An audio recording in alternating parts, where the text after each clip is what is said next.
ত্রয়োদশ জাতীয় সংসদ নির্বাচনে সংরক্ষিত আসনে ৩৬ আসনে মনোনয়নপ্রাপ্তদের নাম ঘোষণা করেছে বিএনপি।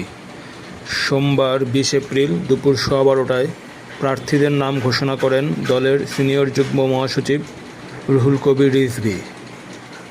আগামী ১২ মে ত্রয়োদশ জাতীয় সংসদের সংরক্ষিত নারী আসনের নির্বাচন হবে।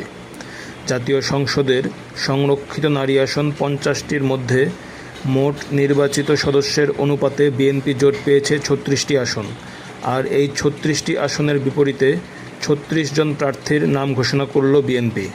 মনোনয়নপ্রাপ্তরা হলেন সেলিমা রহমান, শিরিন সুলতানা, রাশেদা বেগম হীরা, রেহানা আক্তার রানু, নেওয়াজ হালিমা আরলি, মোসাম্মদ ফরিদা ইয়াসমিন, বিলকিস ইসলাম, শাকিলা ফারজানা, হেলেন জেহরিন খান, নীলুফার চৌধুরী মনি, নিপুণ রায় চৌধুরী, জিবা আমিনা খান, মাহমুদা হাবিবা, মোসাম্মদ সাবিরা সুলতানা, সানসিলা জেবরিন, সানজিদা ইসলাম তুলি, সুলতানা আহমেদ, ফাহমিদা হক, আন্না মিনজ, সুবর্ণা শিকদার ঠাকুর, শামীম আরা বেগম স্বপ্না, মোসাম্মদ শাম্মী আক্তার, ফেরদৌসী আহমেদ, বিথিকা বিনতে হোসাইন, মোসাম্মদ সুরাইয়া জেরিন,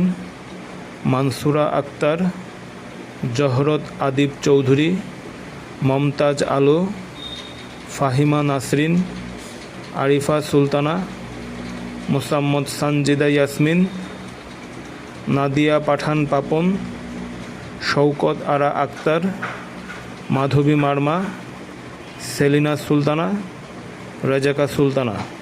সাবিত খান, কানেক্ট নিউজ।